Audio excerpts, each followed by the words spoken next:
Alin po, alin po? Alin po? Nakikinig pa siya yan.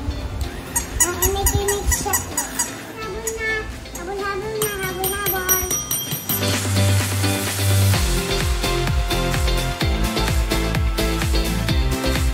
4 minutes na lang po kami, habol-habol na. Habol-habol na, habol-habol.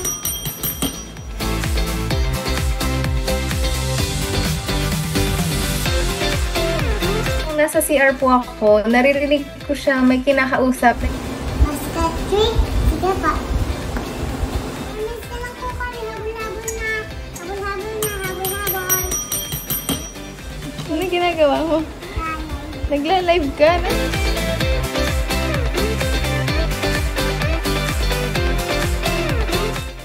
Live na po kami, habol-habol na. Inda ako po siya nakita na naglalaro. Tapos parang nga po nagla-live selling.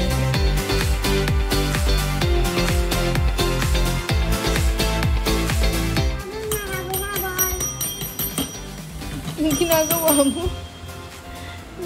Nagla-live siya ng mga puppies niya.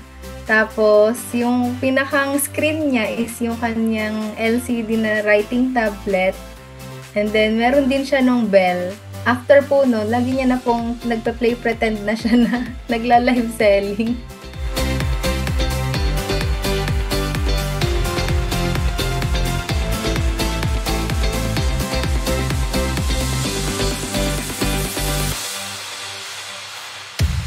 Bukod po sa lagi po kaming nagmamine, nanonood ng mga live, nagla-live selling din po ako. Kaya po siguro niya na-adapt or na-observe.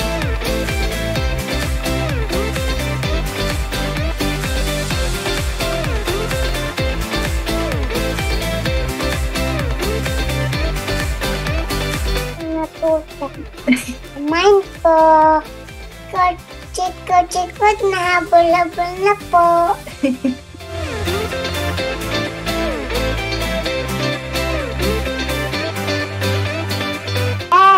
Orange, yellow, red, green, blue. Bago po siya mag-school last year, tinry ko po siyang i-homeschool lang dito sa bahay. In my own way lang po. In-apply ko lang po yung mga DIY po na gumagawa ng activities. Mahilig po talaga siya maglaro kasi hindi po ako nag-aalaw sa kanya ng screen time.